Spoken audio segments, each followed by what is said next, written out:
বর্তমান সরকারের আইন উপদেষ্টা আসিফ নজরুল বলেছেন, বর্তমানে মানুষ প্রচুর স্বাধীনতা ভোগ করছে এবং যার যা ইচ্ছা বলতে পারছে, মানুষের কথার স্বাধীনতা আছে। আওয়ামী লীগ আমলের মতো মানুষকে ফাঁসিয়ে দেওয়া হচ্ছে না। মেট্রো রেলে আগুন না দিলে কিংবা পুলিশ হত্যা না করা হলে এত সহজেই বিপ্লব অর্জন করা যেত না। সম্প্রতি এমন বক্তব্য দেন বৈষম্য বিরোধী ছাত্র আন্দোলনের সমন্বয়ক হাসিবুল ইসলাম। আমি নিজে পুলিশের সাথে মারামারি করেছি, পুলিশের হাত দিয়েছি। এখন যদি কোনো মতে যদি শেখ হাসিনা ফিরে আসে, সে আর জোর করে কিছু করা লাগবে না, সে রাষ্ট্রীয় নিয়মে আমাকে ফাঁসি দিতে পারবে। যে আসতে পারে নির্বাচনী রোডম্যাপ, এটা খুবই দরকার। একটা রাজনৈতিক অঙ্গনে যে পরিমাণ অনিশ্চয়তা এবং নানা রকম জল্পনা কল্পনার ডালপালা, তাতে তিনি শান্ত করতে পারেন।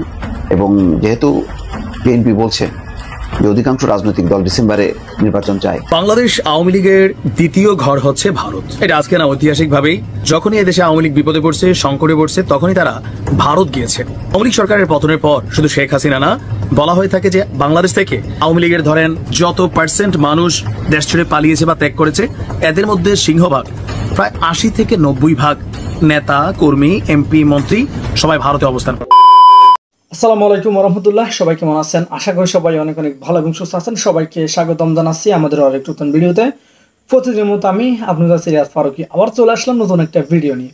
দর্শক, ইতিমধ্যে সবাই ভিডিওর শুরুতে বেশ কিছু অংশ বিশেষ দেখে বুঝতে পেরেছেন আজকের ভিডিওটি কতটুকু গুরুত্বপূর্ণ বা আজকের ভিডিওটি কি বিষয়টা নিয়ে হতে যাচ্ছে।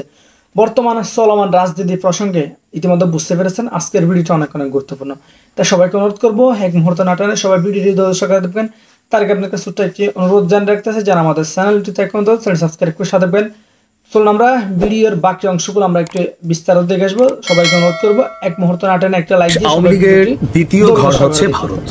এটা আজকে না, ঐতিহাসিক ভাবেই যখনই এদেশে আওয়ামী লীগ বিপদে পড়ছে, সংকটে পড়ছে, তখনই তারা ভারত গিয়েছে। আওয়ামী লীগ সরকারের পতনের পর শুধু শেখ হাসিনা না, বলা হয়ে থাকে যে বাংলাদেশ থেকে আওয়ামী লীগের ধরেন যত % মানুষ দেশ ছেড়ে পালিয়েছে বা ত্যাগ করেছে, এদের মধ্যে সিংহভাগ প্রায় 80 থেকে 90% নেতা কর্মী, এমপি, মন্ত্রী সবাই ভারতে অবস্থান করছেন। তো ভারতের মধ্যে দ্বিতীয় স্বর্গরাজ্য হচ্ছে তাদের। ভারতের মধ্যে প্রথম স্বর্গরাজ্য দিল্লি, যেখানে শেখ হাসিনা অবস্থান করছেন, আর দ্বিতীয় নেতাকর্মী যারা থাকে না, যে বিভিন্ন লেভেলের বিভিন্ন পর্যায়ে নেতাকর্মীরা ছিল, ছাত্রলীগ, যুবলীগ, আওয়ামী লীগের লোকাল বা ওয়ার্ড কমিশনার, সামহাও এরকম বিভিন্ন পদে যারা ছিলেন, তাদের জন্য অবস্থান হচ্ছে স্বর্গরাজ্য হচ্ছে কলকাতা, পশ্চিমবঙ্গ। এখানে যেহেতু বাংলা ভাষাভাষী মানুষ, তার উপরে সীমান্ত পার করে অবৈধভাবে অনেকে ঢুকে গেছেন, বৈধভাবে ঢুকেছেন। তো এই কারণে এই এলাকাতে আপনি এখন অলিতে গলিতে বাঙালি খুঁজে পাবেন। এমনকি আমাদের গণমাধ্যমে বেশ কিছু সময় কলকাতাতে আওয়ামী লীগের বিভিন্ন প্রোগ্রামের ছবি, খবর এগুলো সামনে আসছে। এখন কলকাতাতে আওয়ামী লীগ কতটা শক্তিশালী, অনেক শক্তিশালী। কিন্তু এখন ভারত, বাংলাদেশ, পাকিস্তান এই আশেপাশের রাষ্ট্রগুলোতে যখন টাকা থাকে, পাওয়ার পলিটিক্স কিন্তু সেখানে কাজ করে যায়।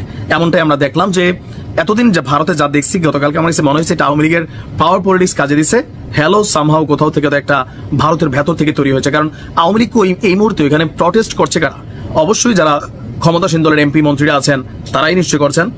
আচ্ছা, ঘটনা হচ্ছে আপনার ভারতের পশ্চিমবঙ্গ রাজ্যের উত্তর 24 পরগনায় 3 বাংলাদেশি নাগরিককে সম্প্রতি আটক করেছিল আপনার সেখানকার পুলিশ। গতকালকে আবার 3 জনকেই ছেড়ে দিয়েছে। আটককৃতদের মধ্যে 2 জন হচ্ছে বাংলাদেশ আওয়ামী লীগ এবং সহযোগী সংগঠনের নেতা, আর আরেকজন হচ্ছেন বাংলাদেশ পুলিশের এসপি পদমর্যাদার একজন কর্মকর্তা। গত মঙ্গলবার বিকেলে রাজ্যটির ভাটপাড়া পৌরসভার 26 নং ওয়ার্ডের অন্তর্গত বাসুদেবপুর মোড় এলাকা, ওই এলাকার তিতাস মণ্ডল নামে এক ব্যক্তির বাড়িতে গত 5 মাস ধরে অবস্থান করছিলেন 2 আওয়ামী লীগ নেতা এবং পুলিশের এই এসপি, সাবেক এসপি। স্থানীয় বাসিন্দাদের সন্দেহ হলে তারা বিষয়টি পুলিশকে জানায়। এরপর জগদ্দল থানার পুলিশ সেখানে গিয়ে 3 জনকে আটক করে নিয়ে আসে। আটক করে নিয়ে আসার পর তাদের এখানে আইডি বিভিন্ন কিছু চেক করা হয় এবং কি বলা হয় যে তাদেরকে সেখানে রাখার পরে আমরা যদি দেখি যে একটি রুটিন চেকিং এবং জিজ্ঞাসাবাদের মধ্যে প্রথমে সীমাবদ্ধ ছিল। পরে যখন তাদেরকে নিয়ে যায় তখন দেখা হয় যে আটককৃতদের প্রকৃত পরিচয় অনেকটা ভিন্ন এবং তার রাজনৈতিকভাবে গুরুত্বপূর্ণ। খায়রুল হাসান জোয়েল বাংলাদেশ আওয়ামী লীগের সহযোগী সংগঠন স্বেচ্ছাসেবক লীগের যুগ্ম সাধারণ সম্পাদক। সো পলিটিক্যালি এটা গুরুত্বপূর্ণ পদ ভারত মনে করছে। ঈদের ছুটিতেই জমে উঠবে বাংলাদেশের রাজনীতি। এতদিন যে আলোচনা ছিল সংস্কার না নির্বাচন, ঈদের পর সেটি রূপ নিতে পারে নির্বাচন নাকি জাতীয় সরকার, এই আলোচনায়। এ নিয়ে ঈদের ছুটিতে পর্দার আড়ালে চলবে বহু সমীকরণ। রাজনীতির নতুন এই মোড় নেওয়া নির্ভর করছে ডক্টর মোহাম্মদ ইউনূসের লন্ডন সফরের উপর। সেখানে তার সাথে হতে পারে বিএনপির ভারপ্রাপ্ত চেয়ারম্যান তারেক রহমানের বৈঠক। সে বৈঠকের পরই ঘুরে যেতে পারে দেশের রাজনীতির গতিপথ আর বহুল আকাঙ্ক্ষিত নির্বাচনের ভবিষ্যৎ। বদলে যেতে পারে বহু কিছু। ডিসেম্বরের মধ্যে ত্রয়োদশ জাতীয় সংসদ নির্বাচন, বিএনপি সহ অনেকগুলো রাজনৈতিক দলের এমন দাবিতে রাজনীতির মাঠের উত্তাপ গিয়ে পৌঁছালো ঈদের ছুটিতে। বিএনপি সহ সমমনা রাজনৈতিক দলগুলোর পক্ষ থেকে বলা হচ্ছে তারা ঈদের পর একই দাবিতে আরো বেশি সোচ্চার হবে। অন্যদিকে অন্তর্বর্তী সরকার ও সরকার সমর্থক এনসিপি এবং জামাত ডিসেম্বর থেকে জুনের মধ্যে নির্বাচনের কথা বলছে। জামাত ইসলামী অবশ্য এপ্রিলের মধ্যে নির্বাচনের কথা বলেছে। এমন পরিস্থিতিতে শুরু হয়ে গেছে ঈদের ছুটি। আপাতত ঈদ উদযাপনের দিকেই দেশের মানুষের নজর, কিন্তু এই ছুটিতেও থেমে থাকবে না রাজনীতির খেলা। এর মধ্যে ঈদের 2 দিন পর 9 জন অন্তর্বর্তী সরকারের প্রধান উপদেষ্টা ডক্টর মোহাম্মদ ইউনূস যাচ্ছেন যুক্তরাজ্যে। 10 জুন থেকে 13 জুন তিনি দেশটিতে থাকবেন। দেশে ফিরবেন 14 জুন। যুক্তরাজ্যের রাজা তৃতীয় চার্লস থেকে King's Charles III harmony award নেবেন বাংলাদেশের প্রধান উপদেষ্টা ডক্টর মোহাম্মদ ইউনূস। 12 জুন লন্ডনের সেন্ট জেমস প্যালেসের এক অনুষ্ঠানে এই পুরস্কার দেওয়া হবে। সফরের মূল উদ্দেশ্য ছিল এটি। পাশাপাশি যুক্তরাজ্যের প্রধানমন্ত্রী স্যার কিয়ার স্টারমারের সঙ্গে দ্বিপক্ষীয় বৈঠক হওয়ার কথা রয়েছে ডক্টর ইউনূসের এই সফরে। কিন্তু বাংলাদেশের একাধিক গণমাধ্যমের খবর হলো ডক্টর ইউনূসের এই সফরের নির্ধারিত সূচির চেয়ে বড় চমক থাকতে পারে। বিডি নিউজ 24 এর এক খবরে বলা হয়েছে এই সফরকালে নির্বাচনের রোডম্যাপ নিয়ে সরকারের সঙ্গে বিপরীতমুখী অবস্থানে থাকা বিএনপির ভারপ্রাপ্ত চেয়ারম্যান তারেক রহমানের সঙ্গে প্রধান উপদেষ্টার সম্ভাব্য বৈঠক নিয়ে রাজনৈতিক মহলে আলোচনা চলছে। 4 জুন পররাষ্ট্র মন্ত্রণালয় ভারপ্রাপ্ত পররাষ্ট্র সচিব রুহুল আলম সিদ্দিকের কাছে সংবাদ সম্মেলনেও জানতে চাওয়া হয়েছিল তাদের বৈঠকের বিষয়। উত্তরে তিনি অবশ্য বলেছেন এ বিষয়ে তার কাছে কোনো তথ্য নেই। বিডি নিউজ 24 তাদের খবরে দাবি করেছে আনুষ্ঠানিকভাবে মোহাম্মদ ইউনূসের সঙ্গে তারেক রহমানের বৈঠকের সূচি এখনো ঠিক হয়নি, তবে এ নিয়ে সম্ভাবনার কথা বলেছেন পররাষ্ট্র মন্ত্রণালয়ের ঊর্ধ্বতন এক কর্মকর্তা। ওই কর্মকর্তা বলেন তারেক রহমান বা বিএনপির দিক থেকে আগ্রহ দেখালে তাদের বৈঠক হতে পারে।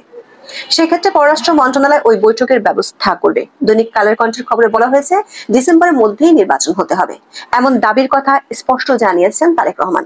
তার এমন দাবির পরপরই টোকিওতে বসে ডক্টর ইউনূস উল্টো অভিযোগ করেন একটি মাত্র দল ডিসেম্বরে নির্বাচন চায়। এই একটি দল যে বিএনপি সেটি আর বলার অপেক্ষা রাখে না। ডক্টর ইউনূসের এমন মন্তব্যের পর দেশের রাজনীতিতে উত্তাপ ছড়িয়ে পড়ে। এরপর বিএনপি নেতাদের সাথে ডক্টর ইউনূসের 2 দফা বৈঠক হয়েছে। আওয়ামী লীগের সাধারণ সম্পাদক ওবায়দুল কাদের আন্তর্জাতিক গণমাধ্যম বিবিসির সঙ্গে বেশ কিছু কথা বলেছেন, ইন্টারভিউ দিয়েছেন। সেখানে দলের যে বর্তমান অবস্থা, তাদের যে ভাবনার জগৎ এবং আগামী দিনে কি করতে চান সে বিষয়ে বেশ কিছু কথা বলেছেন। সেগুলো নিয়ে অবশ্যই একটু কথা বলতে চাই। এর আগে তিনি হঠাৎ করে যে ভারতের একটি গণমাধ্যম দ্য ওয়ালের সঙ্গে একটি সাক্ষাৎকার দিলেন, সেটি ওভার ফোনে। এর বাইরে একটি ইউটিউব চ্যানেলে তিনি ওভার ফোনে সাক্ষাৎকার দিলেন। সেখানে তিনি যেসব দাবি করেছেন, কিভাবে তিনি বাথরুমে লুকিয়েছিলেন, কত ঘন্টা পর তার খোঁজ পাওয়া গেছে, তিনি কিভাবে দেশ চালান, এগুলো অনেকের কাছে নাটকীয় মনে হয়েছে, বেশ গুজব মনে হয়েছে। আওয়ামী লীগ নেতা কর্মীদের কাছে এমনটা মনে হয়েছে। সে বিষয়ে নতুন করে কিছু আলোচনা করতে চান। বরং আমি তখন বলেছিলাম দ্য ওয়ালকে দেওয়া ইন্টারভিউর পরপরই যে ওবায়দুল কাদের কিভাবে এখন আওয়ামী লীগের মুখপাত্র হিসেবে কথা বলেন, এটি অনেকের কাছে এখনো বিস্ময়কর।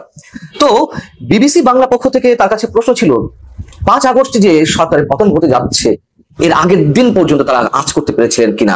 ওবায়দুল কাদের বলছেন 4 আগস্ট দলের বা সরকারের পক্ষ থেকে খুব হার্ড করে একটি মিটিং ছিল। সেখানে সেনাবাহিনী, আইন শৃঙ্খলা রক্ষাকারী বাহিনী, সরকারের মন্ত্রী, এমপি এবং শীর্ষ নেতারা, দলের শীর্ষ নেতারা উপস্থিত ছিলেন।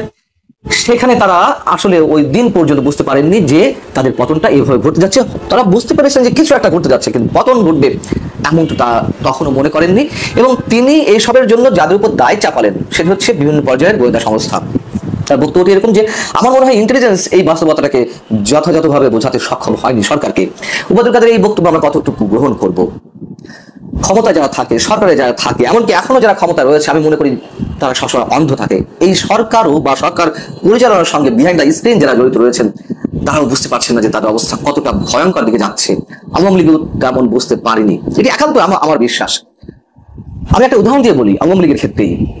এই যে ওবায়দুল কাদের ইন্টেলিজেন্সের উপর চাপিয়ে দিল, হতে পারে যে ইন্টেলিজেন্স বোঝাতে সক্ষম হয়নি, অথবা গোয়েন্দা সংস্থাগুলো থেকে সেভাবে 100% কোন বিশুদ্ধ রিপোর্ট তাদের সামনে উপস্থাপন করা হয়নি, এটাও ষড়যন্ত্রের পাঠ হতে পারে, আমি ধরে নিলাম। কিন্তু বাস্তবতা হচ্ছে, যেটি বলছিলাম, শেখ হাসিনার অহংকার, আত্মবিশ্বাস এমন জায়গায় পৌঁছেছিল যে তিনি যা মনে করেন সেটাই সঠিক, এর বাইরে আর কিছু হতে পারে না। 2024-এর যে তুমুল বিতর্কিত নির্বাচন, সেই নির্বাচনের গোয়েন্দা সংস্থাগুলোর মধ্যে সবচেয়ে স্পর্শকাতর একটি সংস্থা, আপনারা বুঝে নিতে পারছেন তার কথা বলছি, তারা যাদের সম্পর্কে পজিটিভ রিপোর্ট দিয়েছিল, সেই রিপোর্ট সম্পর্কে আমি কম বেশি জানতাম, সেই রিপোর্ট অনুযায়ীও নমিনেশন দেওয়া হয়নি। আমরা জানি এটি একতরফা নির্বাচন, প্রহসনের নির্বাচন, তারপরও তাহলে তো গোয়েন্দা সংস্থা রিপোর্টগুলো নেওয়ার কোনো প্রয়োজন ছিল না। গোয়েন্দা সংস্থাগুলোর রিপোর্টের ভিত্তিতে নমিনেশন দেওয়া হয়নি। তুমুল বিতর্কিত নির্বাচনে ও তুমুল বিতর্কিত ব্যক্তিদেরকেও নমিনেশন দেওয়া হলো। এই হচ্ছে শেখ হাসিনা আত্মবিশ্বাস। তো ছাত্রদের সেই আন্দোলনে নিজেদের কিছু ভুল এবং পরিস্থিতি নিয়ে আওয়ামী লীগের মধ্যে নাকি বর্তমান পর্যায়ে নানান ধরনের আলোচনা চলছে, এটি ওবায়দুল কাদেরের দাবি। এবং সরকার পতনের জন্য যে গণ অভ্যুত্থানের সৃষ্টি হয়েছিল, তিনি সেটিকে গণ অভ্যুত্থান বলতে চান না, এটিকে তিনি দেখছেন সাম্প্রদায়িক শক্তির উত্থান হিসেবে। তার বক্তব্য হুবহু বলে তিনি বলছেন যে এটা তো আসলে গণ অভ্যুত্থান নয়, গণ অভ্যুত্থান বলা মোটেই সঠিক হবে না, এটা আসলে বৈষম্য বিরোধী ছাত্র আন্দোলনের নামে যা বাংলাদেশের সাম্প্রদায়িক ফার রাইট শক্তির উত্থান, কারণ তারা ৭১-এর পরাজয়ের প্রতিশোধ নিতে চেয়েছে। আমি মনে করি ওবায়দুল কাদের যদি বলেছেন অবশ্যই সত্য, তবে আংশিক। এটি অবশ্যই গণ অভ্যুত্থান ছিল। মানুষ হয়তো বুঝতে পারেন যে এর পেছনে গভীর চক্রান্ত বা ষড়যন্ত্রটা কি, কিন্তু মানুষ তো নেমে এসেছিল। কেন মানুষ নেমে এসেছিল? আওয়ামী লীগের ভেতরকার আওয়ামী পরিবারের সদস্যরাও সেই আন্দোলনে শরিক হয়েছিলেন। আগেও দায়িত্ব নিয়ে বলছি, এখনো বলছি, কেন এসেছিল, কারণটা কি ছিল? ঈদের পর হয় এসপার নয় ওসপার, হয় ইউনুস নয় ওয়াকার, এই বিষয়টি নিয়ে আজকের আলোচনা। মনে হচ্ছে অবশেষে সিদ্ধান্তহীনতা দূর হলো বাংলাদেশ সেনাপ্রধান জেনারেল ওয়াকার উজ্জামানের। এতদিন এই বুঝি ইউনুসকে হটিয়ে ক্ষমতার দখল নিলেন সেনাপ্রধান, এমন একটা সম্ভাবনা বারবার উঠে এসেছে। কারণ শেখ হাসিনাকে সরিয়ে যে সরকার কায়েম হয়েছে দেশে, তাদের অপশাসন মানে সেই ইউনুস সরকার দেশ চালানোর সব দিকেই চূড়ান্ত ব্যর্থ। এমনকি মার্কিন সাম্রাজ্যবাদের যে চাপের কাছে মাথা নত না করার জন্য ষড়যন্ত্রের বলি হয়ে সরে যেতে হয়েছে শেখ হাসিনাকে, সেই সার্বভৌমত্বের প্রশ্নেও ইউনুস ইতিমধ্যে বিকিয়ে দিয়েছেন দেশকে। রাখাইন প্রদেশের জন্য মানবিক করিডোরের নামে চট্টগ্রামে মার্কিন সামরিক ঘাঁটি স্থাপনের কাজ শুরু হয়ে গেছে। সেনাবাহিনীর বিরোধিতায় তার গতি এখন স্লথ হতে হতে একটু থেমে গেছে বটে, তবে একেবারে বন্ধ হয়নি।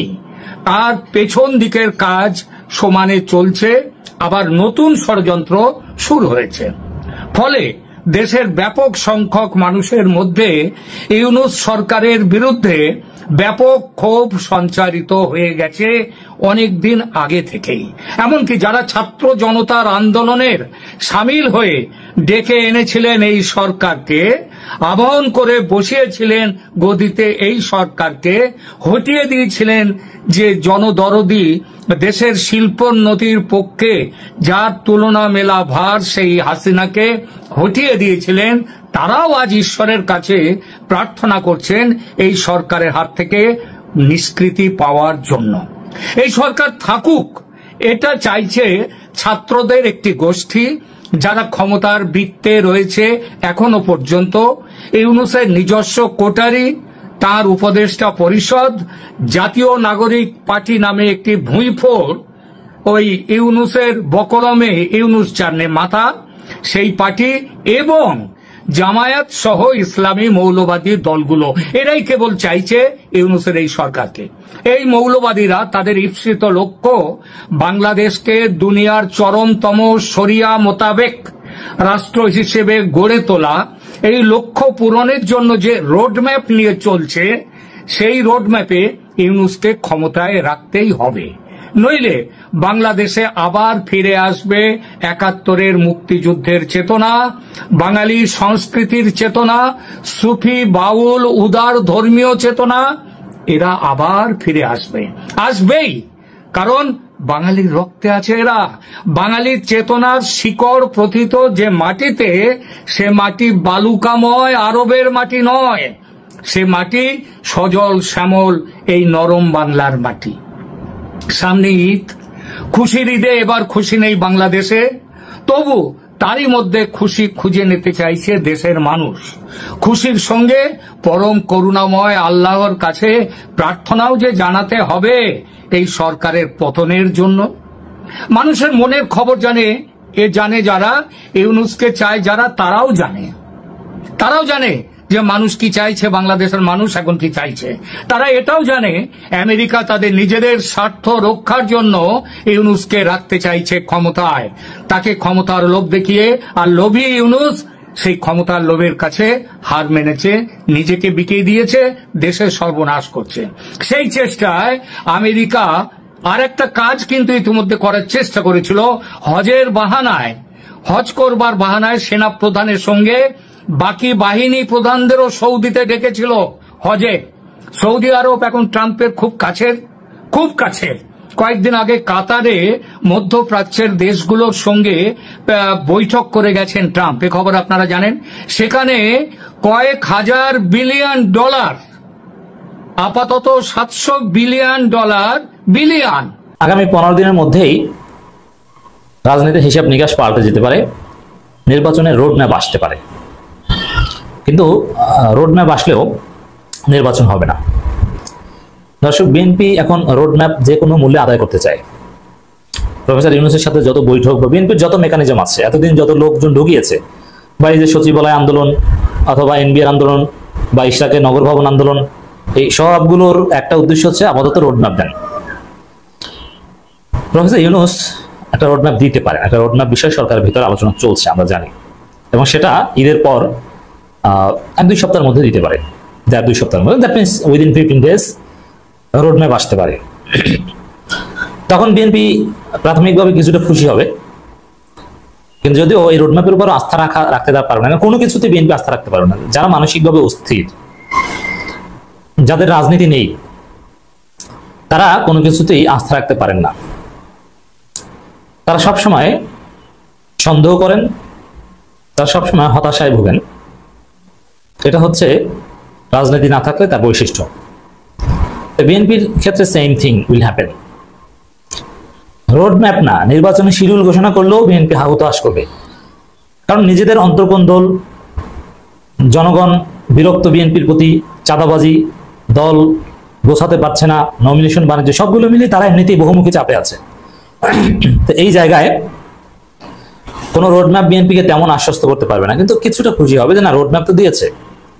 এখন রোডম্যাপটা তো অবশ্যই নির্বাচন একটা ডেডলাইন, যে অমুক তারিখের মধ্যে নির্বাচন হবে, তারিখ বলবে, বা রোডম্যাপে এরকম যে অমুক মাসের প্রথম সপ্তাহে বা শেষ সপ্তাহের মধ্যে নির্বাচন হবে, জাস্ট এতটুকু রোডম্যাপ। তার সাথে অমুক মাসের মধ্যে শিডিউল ঘোষণা করা হবে, বিচার করা হবে, সংস্কার শেষ করা হবে, 3টে বিষয় রোডম্যাপ দিবে। এখন রোডম্যাপ যদি বিএনপির মতো হয় তাহলে তো হিসাব নিকাশ পাল্টে যাবে, আর বিএনপির মতো না হলেও রোডম্যাপ দিলেই অনেক হিসাব নিকাশ পাল্টে যাবে। জামাত, এনসিপি, এমনকি সরকার, এমনকি আওয়ামী লীগ ফাঁসির দড়িতে ঝুলবে।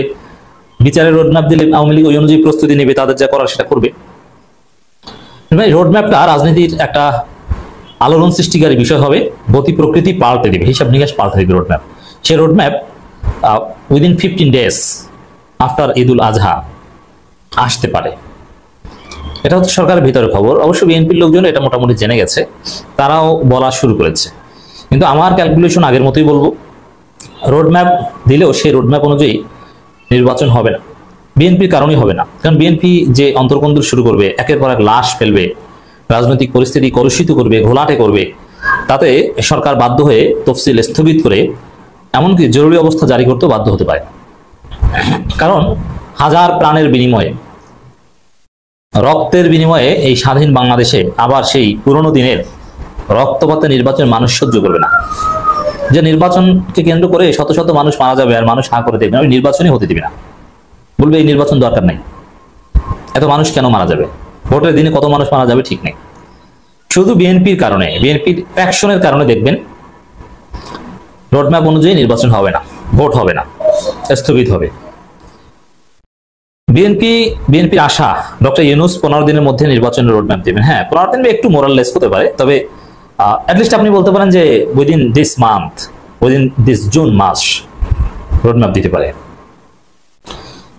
বিএনপির সহ শিল্প ও বাণিজ্য বিষয়ক সম্পাদক ABM আশরাফ উদ্দিন নিজান বলেছেন, আশা করি আগামী 15 দিনের মধ্যে আমাদের নেতা নোবেল বিজয়ী। তো প্রিয় দর্শক, বিষয়টা নিয়ে আপনার মতামত জানতে চাই কমেন্ট সেকশন অবশ্যই একটা লাইন ভিডিওটি সম্পর্কে কমেন্ট করে জানাতে বলবেন। আর কে কোথা থেকে ভিডিওটি দেখেছেন অবশ্যই কমেন্ট করে দ্রুত জানিয়ে ফেলেন। ভালো থাকবেন, সুস্থ থাকবেন, আমাদের চ্যানেলে নতুন সাবস্ক্রাইব করে সাথে থাকবেন। দেখবো অন্য কোনো ভিডিওতে। ভালো থাকবেন, সুস্থ থাকবেন, আল্লাহ হাফেজ।